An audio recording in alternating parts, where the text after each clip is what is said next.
I did want to say really quick, if you're new to my channel, my name is Annie. I am a potter and I'm working on becoming a self-published author as well.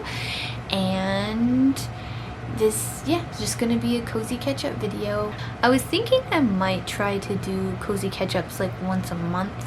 So that way, even if I don't get, a lot of footage done or a lot of things edited, I can just do a little vlog giving you an update on what's going on with Stories N Stoneware. I've noticed that I'm having a hard time making videos in the summer, and I think that's kind of been a habit of mine, is I kind of fall off with the videos in the summer on YouTube. I think because, one, my kids are home, so it makes it harder for me to find time when they're not around to be able to do the recording.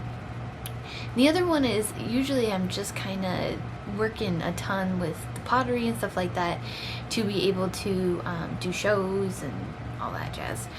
So yeah, that's kind of, I think, one of the problems I run into when I do during the summer when I'm trying to do YouTube videos and stuff. It just doesn't happen as often, no matter how hard I try. We're gonna get into the pottery side of things first. Then I figured we'd do the writing side of things and kind of just a general what's going on with Stories N Stoneware. Alright, so let's get into what's going on with Stories N Stoneware pottery wise. So mostly it's just been a lot of making. I've had 2 collection launches.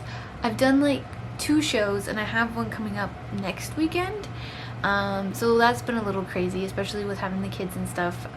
July kind of just I don't know, time ate it or something like that. It just went by so fast, and I didn't hardly get I didn't have any time to do videos. I didn't have any time to do anything besides what I could do with my my pottery and stuff. So yeah, I think too with the pottery, I'm struggling with drying times.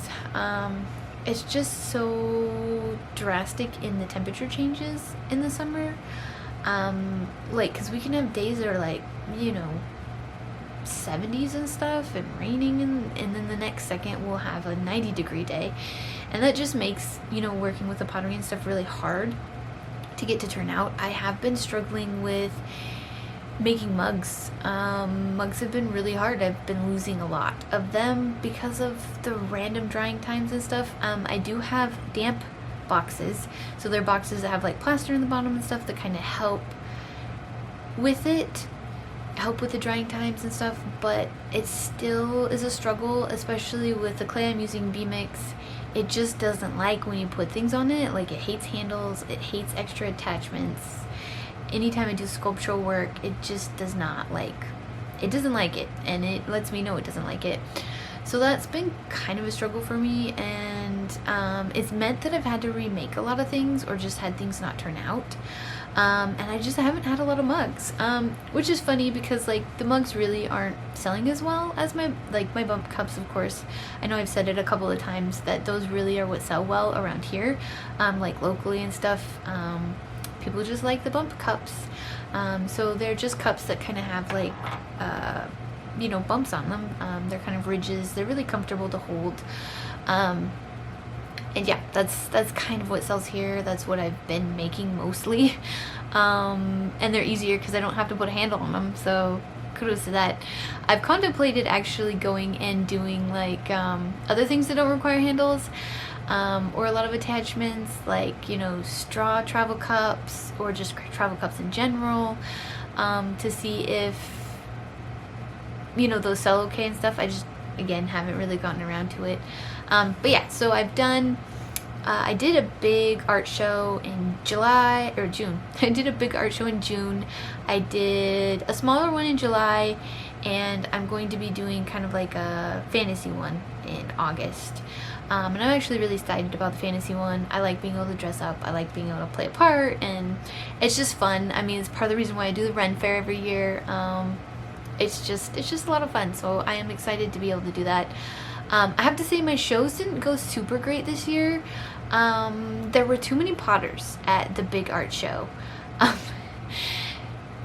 And I don't say that I don't say that because I don't want other potters to succeed.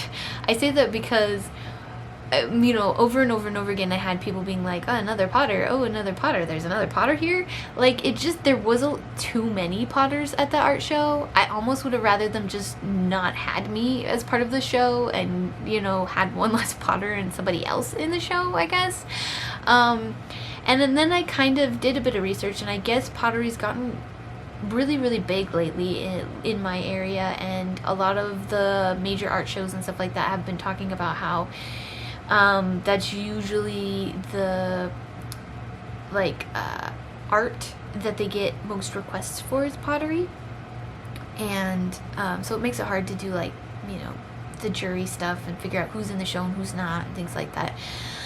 So along those lines too, with having a harder time getting into shows and having to, you know, have a lot of I mean, not that I have a ton of competition, because my pottery is definitely different than a lot of other potters around here, but I've kind of come to terms with the fact that I'm going to have to need to lessen doing like the big art shows. I'm gonna have to do more of the niche stuff, like the Ren Fair and the Enchanted Markets, and like more of the fantasy fairy tale stuff, because I find those shows do better for me anyways, because that's what I do. And so I think a lot of it is going to be me switching from doing all those big major art shows that everybody knows about to kind of doing the more niche ones, to see if that kind of helps, because a lot of it for me is, it's like, I want to make a decent amount of money to make it worth it, right? I don't look it, but I am getting older. I'm hitting 37 this year, and so it's a lot to be able to set up and stuff myself. It's very exhausting. I also have a thyroid condition that I'm always fighting fatigue. Fatigue is a constant problem for me. And so going out there, doing these shows, being there all day is just a lot. And in order to be able to do that, I need to be able to make my money's worth on it. And this is just not happening with the art shows, like the big ones, because I think I just have too many other people that are also doing pottery, which is great. I'm glad we have a lot of potters. It's kind of just, how do I... For example, there's a book that I read when I first started, you know, being an entrepreneur, because unfortunately being an artist means you kind of just have to be an entrepreneur. You just kind of roped into it whether or not you want to be. And so I read Who Moved My Cheese, and basically this book is about like this mouse, you know, these mice get used to the cheese being in a certain spot every year, or every day there's a cheese. It's always there. But then there's no more cheese and it's gone, and you'll have mice who want to stay and keep looking for it and try to make it work, or you have mice that try to find somewhere else to find the cheese, right? And so for me, it's like, I don't want to be one of those mice that just keeps trying to make it work, right? I need to figure out what works best for me and my business, right? And if I need to pivot, if I need to change, that's what I'm gonna do. So yeah, so that's kind of what's going on with, you know, with the pottery side of things. Like, it's not like I haven't been making money. I've been getting more online sales this year than I have last year too, so that's been great. But yeah, it's just kind of like, I'm noticing that, you know, the things that used to work aren't working anymore. One of the big shows that I usually make a lot of money at ended up canceling, and it looks like they might not continue doing it.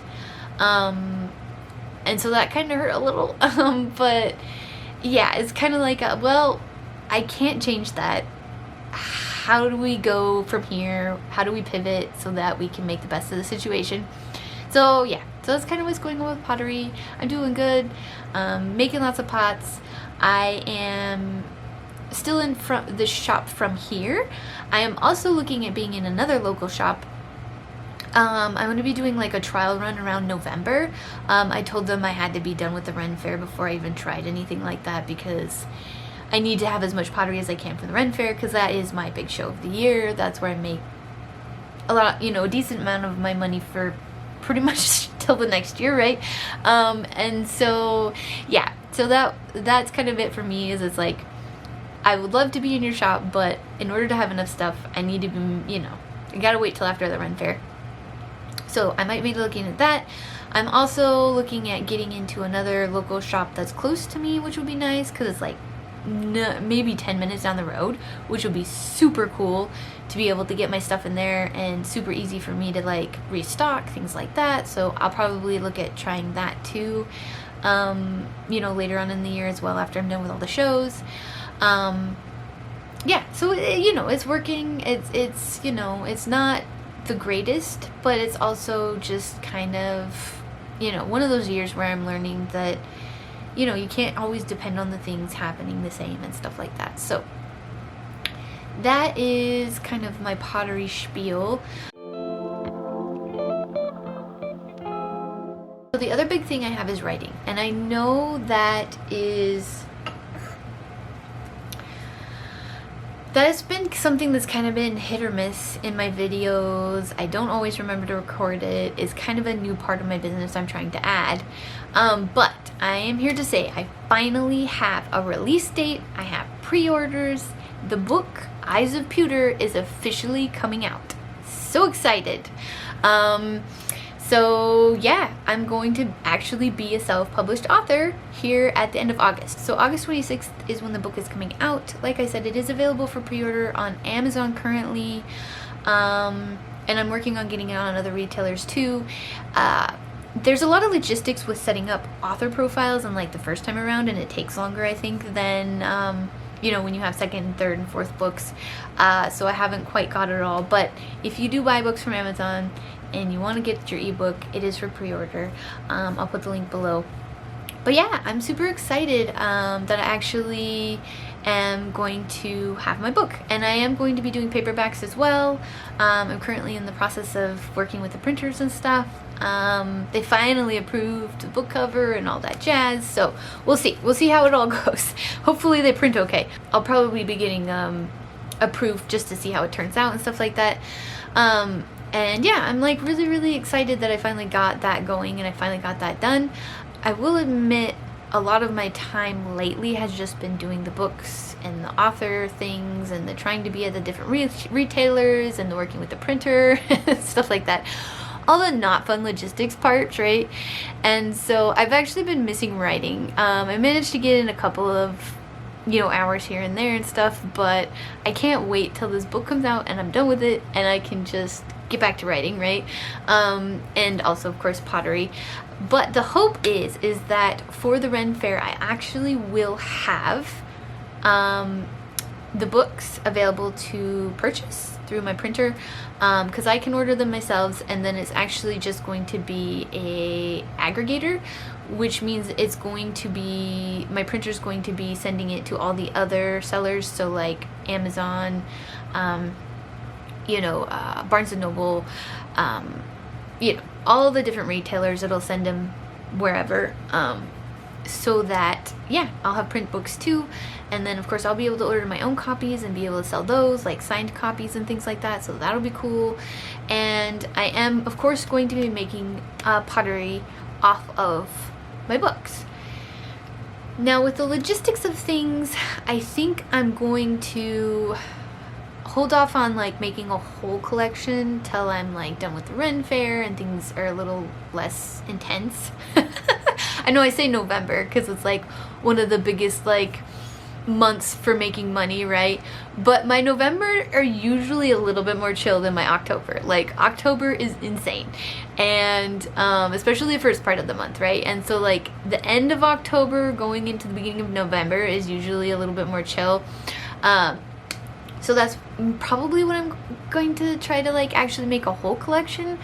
But for right now, I think I'm just going to make a couple of mugs and have mugs available with the books, so you can buy both of them together, which is kind of the whole goal I've been having for the last like 2 years. I've been pushing towards being able to make pottery off of my own books, and we're almost there. We're almost there, and it's really exciting to be almost there. And yeah, I'm excited, I'm relieved, and yeah, I think that's about it for what's going on with Stories N Stoneware. It's been a really hard year, but then it's also been a really like good year for goals, right? Like, I've been meeting all my goals, I've been doing things, I've been getting things done. I'm like so excited that I'm finally making the dreams that I've had for so long come true.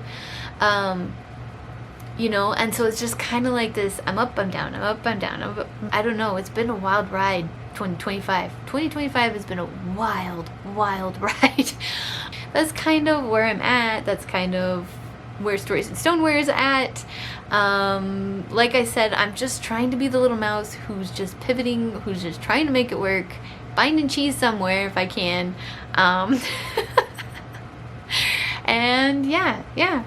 So I want to thank you all for watching. I hope you enjoyed this little catch-up video.